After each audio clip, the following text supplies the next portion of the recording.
Glória a Deus, queridos irmãos, sejam todos muito bem-vindos a mais uma aula aqui neste canal. Hoje estudaremos a lição de número 9 das lições bíblicas da Igreja em Jerusalém, e será com toda certeza uma aula maravilhosa, extremamente proveitosa para o nosso ensino e também para a nossa vida cotidiana. O nosso trabalho aqui é esse, pegar as lições e trazer uma aula que seja aplicada diretamente, né, à vida da nossa igreja, da vida dos membros, daqueles que apreciam a Escola Bíblica Dominical e estão conosco aqui semanalmente.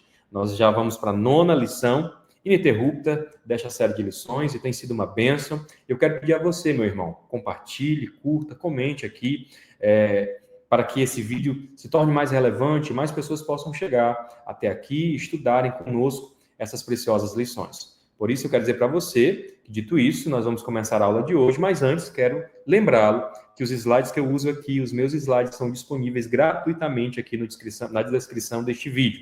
Então, fique à vontade para baixar, ler, fazer uso em sala de aula, porque o que nós temos feito aqui é para abençoar você, a escola bíblica da sua igreja, para que haja crescimento e que o Senhor realmente possa nos abençoar neste propósito. Queridos, dito isso, não vamos perder tempo, a lição de hoje é bem longa, nós vamos continuar falando sobre a igreja primitiva, e essa igreja que a perseguição crescia, e a gente tem estudado já a respeito disso nas 2 últimas aulas.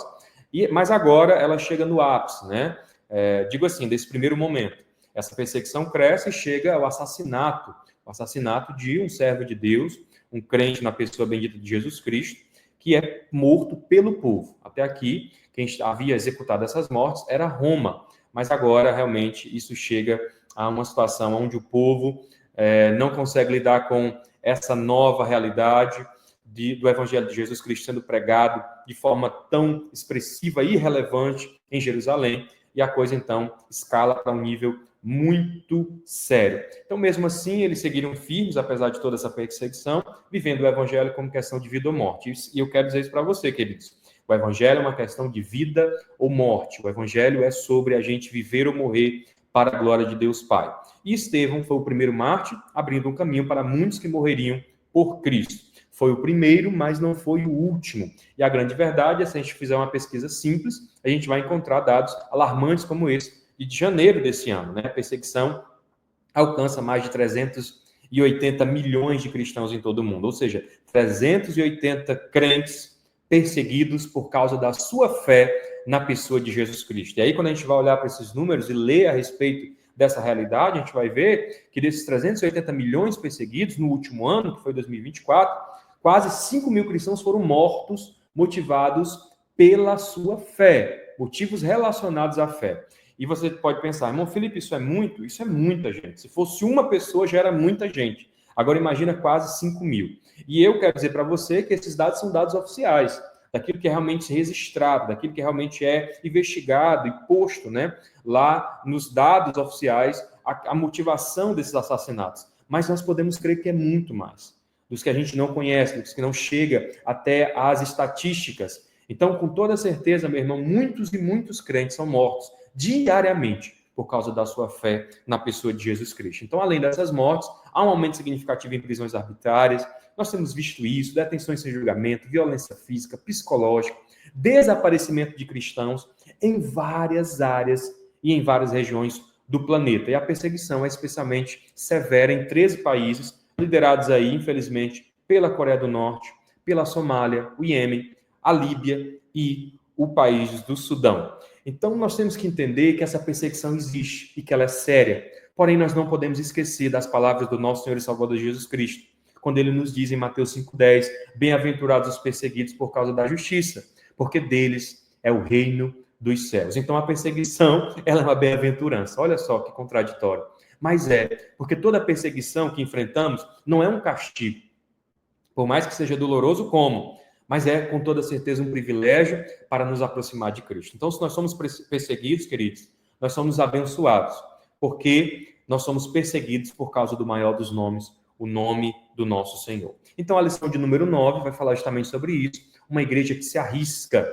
Uma igreja que se arrisca é uma igreja corajosa. E nós vamos ver na vida deste homem, Estevão, todo o desenrolar da cena da lição de hoje. O texto áureo vai nos dizer, mas ele, Estevão, quando estava cheio do Espírito Santo e fixando seus olhos no céu, viu a glória de Deus e Jesus, que estava à direita de Deus. Ou seja, no momento da morte, Estevão contempla o Pai, contempla Deus, mas contempla o nosso Senhor e Salvador Jesus Cristo. Então, a verdade prática nos diz, a igreja foi capacitada por Deus para enfrentar um mundo que é hostil à sua fé e seus valores. Hostilidade é a palavra, talvez, que nós pegamos como plano de fundo dessa verdade prática.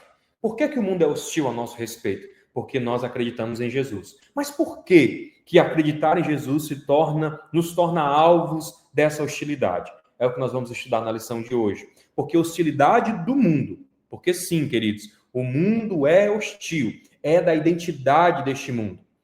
Somado a um cristão sincero, ou seja, uma hostilidade por parte do mundo, somada ao coração sincero de um cristão, o resultado disso é uma proximidade com Deus. Você acredita nisso? Olha só que interessante, né? O inferno se mobiliza para perseguir a igreja, mas quando encontra um coração sincero, esta perseguição nos aproxima de Deus. Essa visão de Estevão é um exemplo para todos os cristãos. Na verdade, na adversidade, nós devemos olhar para o céu, confiando na glória e no poder de Deus. Quando nós somos perseguidos, meus irmãos, nós devemos olhar não para as pessoas, não para quem nos persegue, não para as pedradas, mas para o céu. Estevão, debaixo de pedradas, olha para o céu e contempla o Senhor, o nosso Deus. E a palavra-chave não poderia ser outra, martírio. E nós temos a cena da lição de hoje. Ele começa uma discussão acalorada com aqueles que pensavam diferente a respeito dessas novas doutrinas, e esses homens então se enfurecem contra Estevão, não conseguindo ganhar no argumento, eles passam para a agressão, e essa agressão culmina na morte do primeiro martírio da igreja. E martírio, queridos, remete à entrega total da vida por Cristo, sustentada pela capacitação do Espírito Santo e esperança da glória eterna. Então, morrer por Cristo é uma capacidade dada pelo Espírito. Não é todo mundo que consegue, não é todo mundo que vai até o fim, não é todo mundo que persevera. Então, nós temos que entender que a grande questão aqui é o que nos move enquanto cristãos. Quem não tem uma causa pelo qual morrer, não tem motivo para viver. Essa frase mexe conosco, né? Porque nós estamos realmente dispostos. E a pergunta que fica para nós é se nós estamos realmente dispostos a viver ou morrer por aquilo que acreditamos. Será, meus irmãos? E quando a coisa apertar, ou quando nós estivermos realmente diante de uma adversidade séria, realmente que põe em xeque a nossa própria integridade física, será que nós estamos dispostos a ir até o fim, a derramar sangue por causa desse nome? Então nós temos que entender que há uma diferença e que nós somos chamados para viver ou morrer, né? Por causa do nome de Jesus. Quando nós falamos de viver, nós temos que entender que viver por causa de Jesus é imitar Cristo em tudo. Imitar Cristo em tudo. Sede meus imitadores, como também eu sou de Cristo. Paulo vai dizer isso. Viver por Cristo é viver pela fé no Filho de Deus. A vida que agora vivo na carne, viva pela fé no Filho de Deus. Olha só isso, queridos. Viver por Cristo é buscar glorificar a Deus em tudo. E Paulo também vai dizer que comais ou bebais, que façais qualquer outra coisa, fazei tudo para a glória de Deus. Isso é viver Cristo, é imitar a Cristo, é viver pela fé no Filho de Deus e é buscar glorificar a Deus. E o que é morrer, irmão Felipe? Por causa de Cristo. Morrer é renunciar à nossa própria vida. Mateus 16, 25, nas palavras de Jesus, quem quiser salvar a sua vida, a perderá, mas quem perder a sua vida por amor de mim, a achará. Oh, meus irmãos, isso é morrer por Cristo. Morrer por Cristo é estar morto para esse mundo, para ter acesso à vida de Deus. E aí ele vai dizer também que morrer é ser fiel até a morte. Apocalipse 2, 10, nas palavras do evangelista, aliás, do apóstolo João, ser fiel até a morte, dar-te a coroa da vida. Jesus diz isso, ele registra essa verdade no livro do Apocalipse. E aí, morrer por Cristo é aceitar o sofrimento e martírio como parte do discipulado.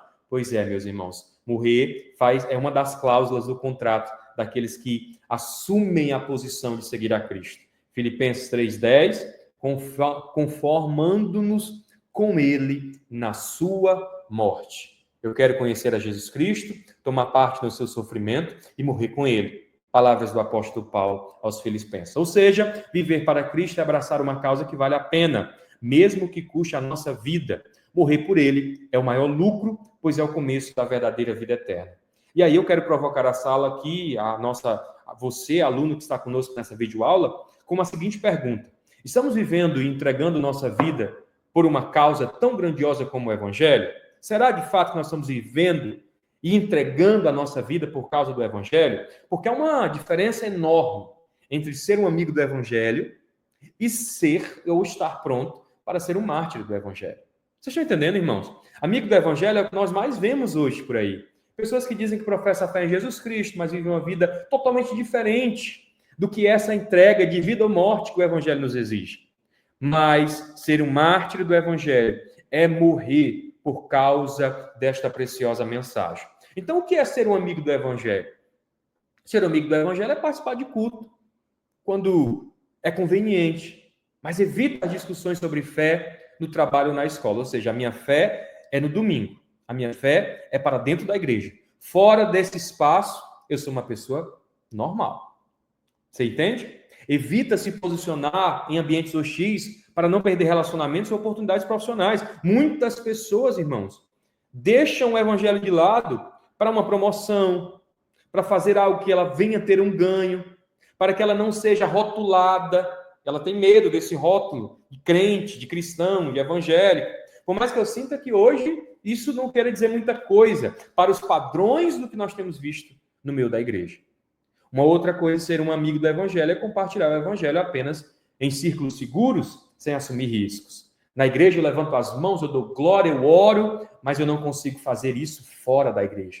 Orar para alguém que precisa, aconselhar alguém que pede, abraçar, estender a mão. Isso é ser um amigo do evangelho. O contraponto disso é ser um mártir. E o que é isso, irmão Felipe? Continua a testemunhar e servir, mesmo quando sofre rejeição, exclusão ou discriminação no trabalho ou na família. Eu perco a oportunidade de ser aceito, mas eu vou até o fim nas consequências de seguir a Cristo. Enfrenta a prisão, perseguição ou ameaças físicas por sua fé, como muitos cristãos em países onde praticar a fé é proibido ou perigoso. Vocês viram alguns slides atrás. Países que revelaram a fé em Jesus Cristo é não só uma questão problemática, mas uma sentença de morte. E, por fim, renuncia a oportunidades, conforto e segurança para viver e falar do Evangelho, inclusive sob risco da sua própria vida. Ou seja, ser amigo do Evangelho é viver com conforto. Ser mártir é viver com coragem até a última consequência. E aí nós podemos nos lembrar de Hebreus 12:4, que diz: na luta contra o pecado, vocês ainda não resistiram a ponto de derramar o próprio sangue. Eu quero perguntar aqui aos cristãos brasileiros que me assistem nessa videoaula, e a tantos outros que não estão assistindo, mas que poderiam ser consultados. Será que nós já chegamos ao ponto, nessa luta diária de seguir a Cristo, de derramar nosso próprio sangue, meus irmãos? Sejamos sinceros. Olha o privilégio que nós temos nesse grande país de ainda poder falar aos quatro ventos desta nação que Jesus cura, que Jesus batiza, que Jesus vive, que Jesus liberta do pecado. Mas hoje nós não vivemos um tipo de perseguição que nos exige um derramar do próprio sangue, porque nós vivemos num momento ímpar da igreja brasileira e do evangelho em nossa nação. Porém, isso traz para nós um peso de responsabilidade. E para a gente dar esse salto, mudar a nossa mentalidade a respeito de nos agarrar com essa verdade e ir com ela até o fim, nós precisamos de coragem. Ninguém vive o evangelho plenamente sem coragem.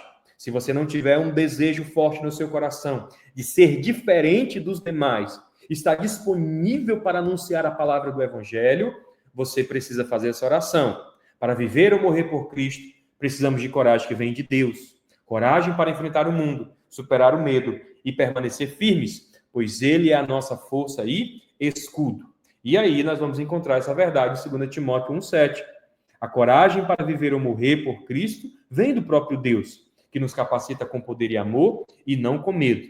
eu vos dei um espírito de ousadia, eu vos dei um espírito de coragem e não de covardia. A introdução vai nos falar a respeito disso. Um autêntico cristão é destemido. Estevão é esse modelo de cristão para nós, e sem dúvida serve de modelo para a igreja, observando que a perseguição de Estevão e, consequentemente, a sua morte marca um momento decisivo na história, quando a igreja, então, sai dos muros de Jerusalém para alcançar o mundo. Querido, a perseguição nos força a sair do lugar comum. Era uma promessa, era uma palavra, era uma direção, era uma ordenança. Jerusalém, Samaria, até os confins da terra. A vida de Estevão é um modelo de cristão, destemido, corajoso, cuja fé não fica restrita ao conforto, mas se entrega por completo à missão divina, mesmo que isso lhe custe a vida. E aí a introdução o primeiro tópico, vai nos dizer Estevão e a igreja que tem a sua fé contestada, aprendendo com Estevão. Queridos, Estevão foi contestado, ele enfrentou uma oposição muito forte, e todo cristão também enfrentará oposição, porque é uma realidade a respeito da nossa fé. E diante desse confronto, Estevão se torna um exemplo de coragem, mostrando que todo cristão precisa estar disposto a permanecer firme, mesmo diante das contestações. Então, como é defender a fé? A defesa da fé, a apologia aqui colocada da fé, começa em nós, queridos. Eu não estou pronto para defender a fé se essa fé não é firme em meu coração. Conhecer e se munir da verdade para si é fundamental para levar outros a conhecer essa verdade também. Então, muitos cristãos se perdem por desconhecer a sua própria fé.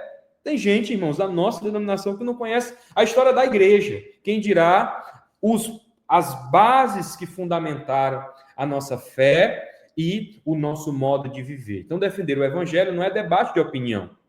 É perda de tempo, irmão. Certos debates são completamente perda de tempo. A diferença é clara entre quem serve e quem não serve. Porque a verdadeira fé se vive e se defende com convicção, mesmo diante da adversidade. Eu não devo defender a fé para ganhar disputas de opinião. Eu devo defender a fé para ganhar vidas para Cristo, para plantar nessas pessoas um pensamento a respeito disso. Então, antes de falar, precisamos viver. Antes de defender, precisamos conhecer. Antes de convencer os outros, precisamos nós estar convictos, porque a defesa da fé começa no coração de cada cristão. A fé sob ataque, Lucas nos conta que no momento do ministério de Estevão, um grupo de judeus que vivia fora de Israel, chamado de judeus helenistas, que eram judeus que tiveram contato durante a diáspora, que foi a dispersão dos judeus em toda a terra, com a cultura helênica, ou seja, a cultura grega, e eles voltam para Jerusalém e levam consigo uma série de crenças que eles absorveram desse período fora de Israel. E aí a gente vai ver que a fé cristã sempre será objetivo de ataque. Se a igreja é verdadeiramente cristã, repito, se a igreja for verdadeiramente cristã, ela vai viver algum tipo de levante. E Estevão viveu esse levante. Porque fora o motivo, esse levante foi motivado por conta da inveja que esses religiosos sentiram ao verem as suas sinagogas esvaziadas e o crescimento da palavra do evangelho do Senhor Jesus Cristo. Então, toda igreja fiel será atacada. Toda igreja fiel será atacada. Toda igreja que vive em conformidade, toda igreja que vive o evangelho de Jesus Cristo, pois o evangelho incomoda tanto os interesses humanos quanto os poderes espirituais das trevas, irmãos. Então, nós vivemos no meio desse conflito. Tanto a humanidade, os governos, o sistema pecaminoso desse tempo é incomodado pela igreja, quanto as forças das trevas. Então, todo levante contra o povo de Deus traz consigo uma motivação terrena e espiritual. Isso é claro. A motivação terrena, eu coloco terreno aqui do coração do homem, A inveja, o poder, o interesse político, o orgulho religioso, a preservação de tradições humanas. E isso traz para nós justamente isso. Eles tinham medo de mostrar e perder esse espaço na nação. Então, havia uma motivação terrena. Aliada a isso, a motivação espiritual. A ação direta do inimigo contra a obra de Cristo. E aí, o apóstolo Paulo vai dizer que a nossa luta não é contra a carne nem contra o sangue. Por mais que se revelem pessoas humanas, Por trás desse movimento está o interesse espiritual. Assim, todo ataque é humano, na sua aparência, mas espiritual na sua essência. Satanás sempre se levanta e sempre se levantará contra tudo aquilo que ameaça o seu domínio. Experimente buscar a Deus em oração, em jejum, em consagração. O inimigo vai se levantar, meu irmão, porque ele vai se levantar contra tudo aquilo que ameaça o seu domínio. E a primeira coisa que ele quer dominar é o nosso coração e a nossa mente. Então, essa lição traz para nós isso. A disputa com Estevão, uma luta, uma discussão, né? E uma palavra que nos chama a atenção é disputável. Esse termo era frequentemente usado no contexto de discussões religiosas ou filosóficas, ou seja, esses irmãos vinham desse aculturamento helênico, né, grego, e trouxeram consigo vários pontos de vista diferentes a respeito do judaísmo, e não só disso, mas também desse novo movimento que crescia, que era o caminho de Jesus Cristo. Então, esses judeus começaram nessa discussão profunda. Isso escala, né, para um nível muito ruim da discussão. Quando ninguém mais se ouve, já começa um bate-boca, e eles procuravam a todo custo vencer, né, essa discussão com uma narrativa muito bem construída. Então, não era apenas uma conversa calorosa, irmão Felipe. Não. Era um embate ideológico, onde helenistas tentavam impor sua visão religiosa contra a fé viva pregada por Estevão. Então, eles não queriam não só dar o braço a torcer a respeito desse novo movimento que estava esvaziando a sua influência sobre o povo, mas eles buscavam também ganhar a discussão a todo custo.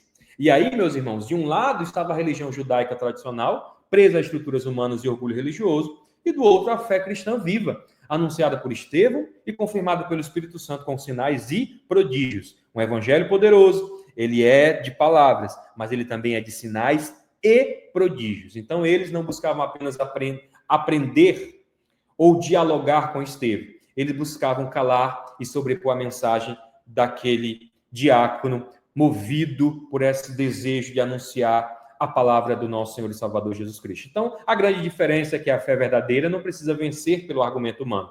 Pouco me importa, meus irmãos, convencer alguém por argumento humano.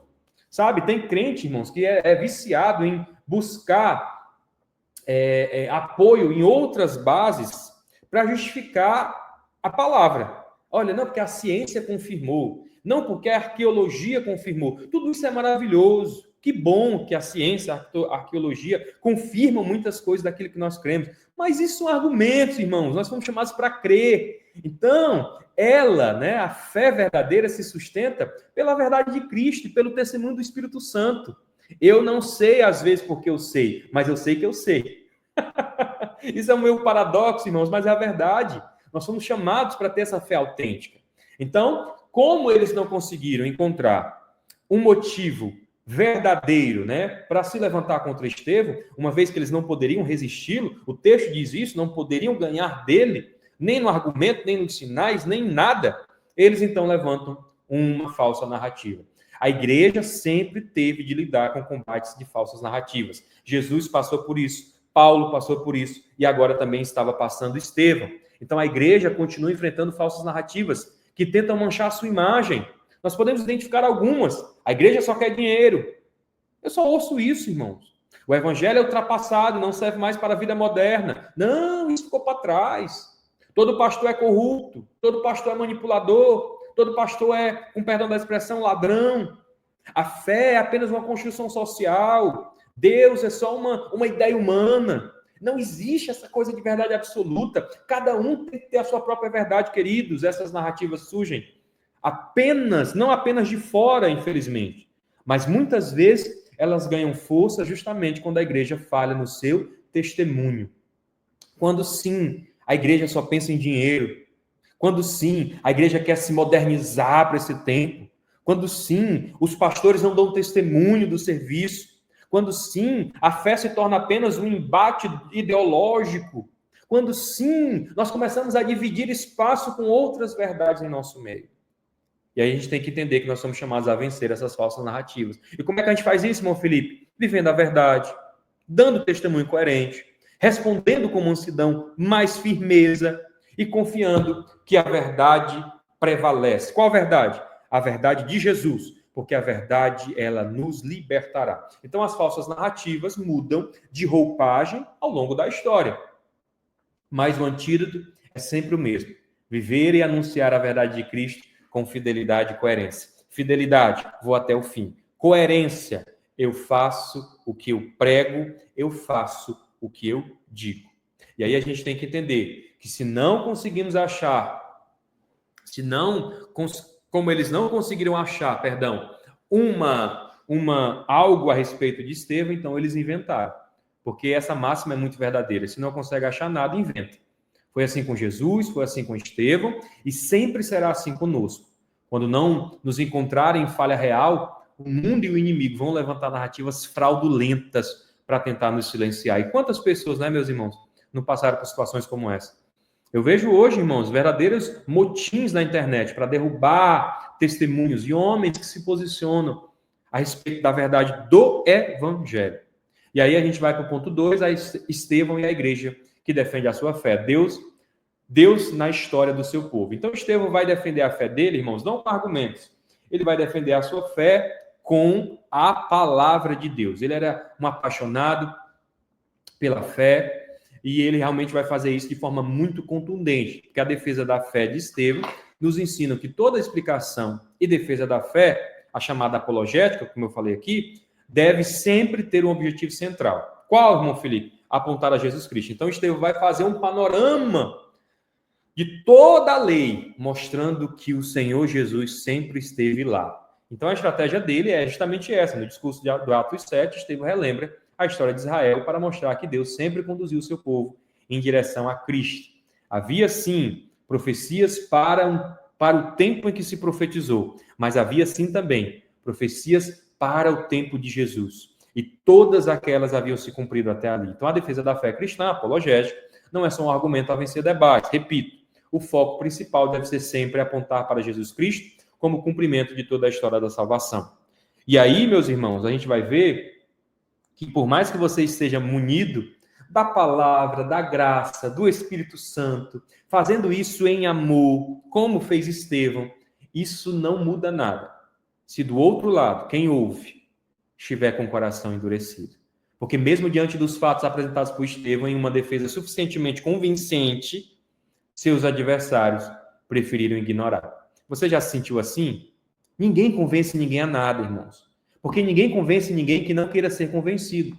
A incredulidade não é a falta de evidência, muitas das vezes, mas o endurecimento do coração. Dura cerviz, a palavra diz. O desejo de se apegar à sua própria vontade. Entendeu? Deus não nos força. E nunca vai forçar ninguém a crer. Nunca ele vai fazer isso. Porque ele sempre oferece oportunidades antes do juízo. Mas um coração endurecido se fecha para a voz do Espírito. Nós vemos muito texto a respeito disso, né? Se hoje ouvires a voz do Espírito, não endureça o vosso coração, ou seja, não deixe que as suas ideias suprimam a sua fé. Lembra da parábola do semeador, né? Os tipos de terreno, pedregoso, espinhoso. Irmãos, nós temos que entender isso, essa realidade, por mais triste que seja, que nem todo mundo que ouvir vai se converter, vai entender, vai mudar, ela também nos traz um consolo, sabe, irmãos? Porque não é a nossa missão convencer as pessoas pela força do argumento. O nosso papel é anunciar. Quem convence é o Espírito Santo. E aí eu gosto muito disso. Todas as vezes que eu tenho a oportunidade de pregar ou dar uma aula como essa, o que vem ao meu coração, por muitas das vezes, é que tudo que eu posso fazer é falar aos ouvidos. Mas só o Espírito Santo, ele fala ao coração. Então, nós não devemos nos desanimar quando quando a nossa palavra, né, não funciona. Aqui eu coloco entre aspas, né? Porque a palavra do Senhor não volta vazia. Ela sempre vai funcionar. Mas aos nossos olhos humanos, eu quero colocar aqui, a gente deve continuar pregando com amor, com fidelidade.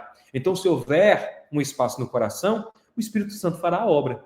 Se não houver, você cumpriu o seu papel diante de Deus. Eu gosto muito dessa ideia, porque há muitos chamados proféticos onde Deus não chamou os profetas para levar o povo a arrependimento. Ele diz, olha, você vai pregar, você vai anunciar, mas o povo não vai ouvir. Irmãos, está na chamada do profeta Ezequiel.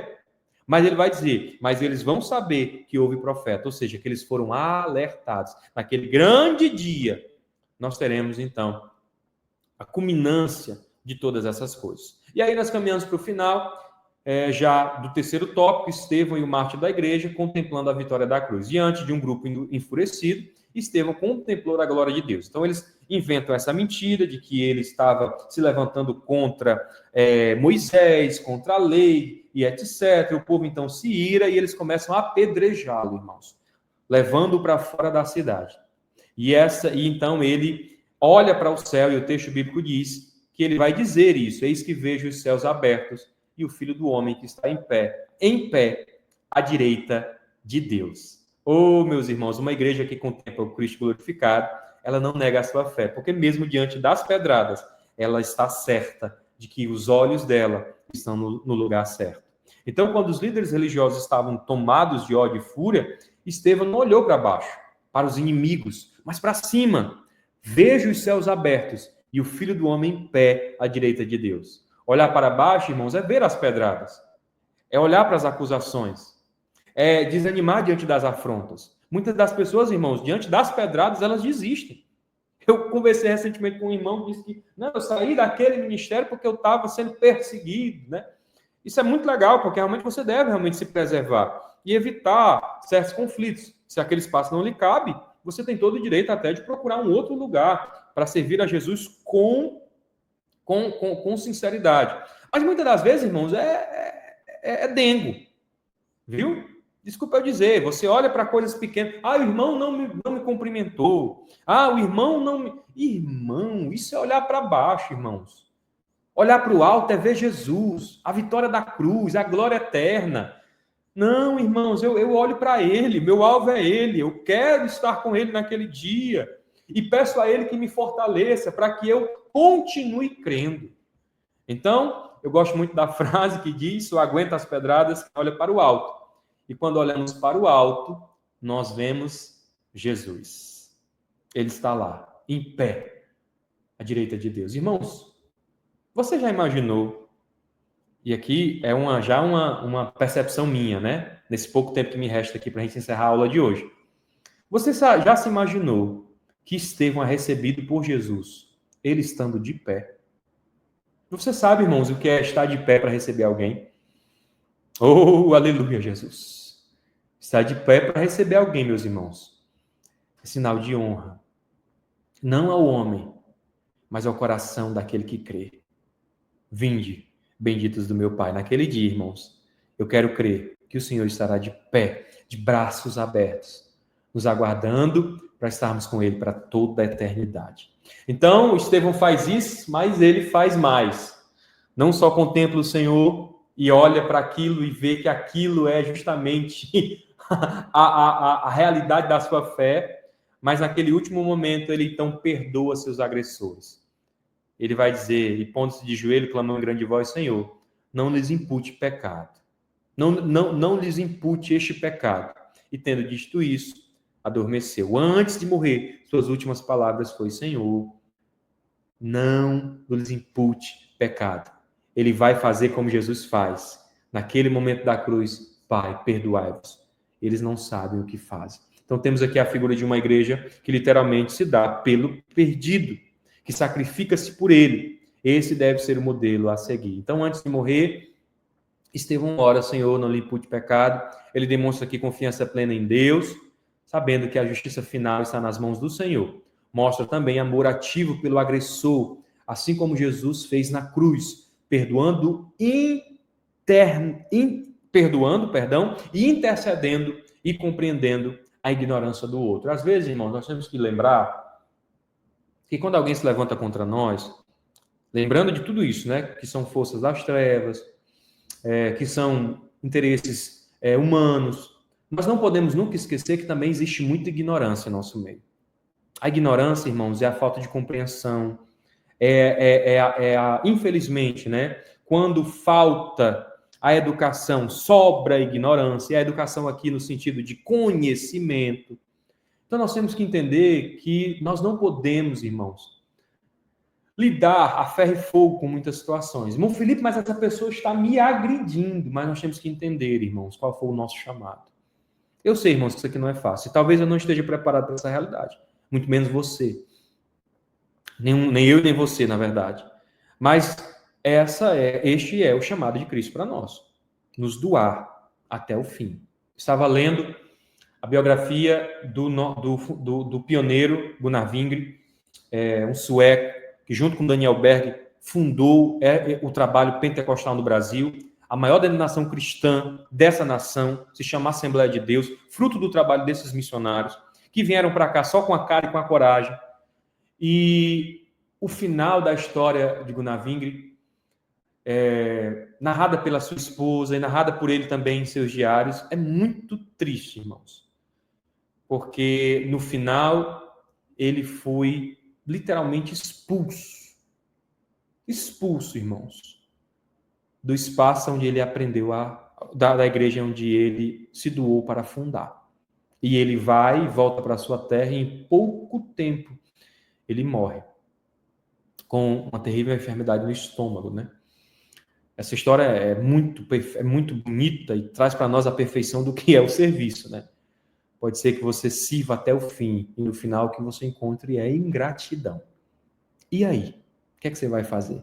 Você vai perder a sua salvação por causa disso?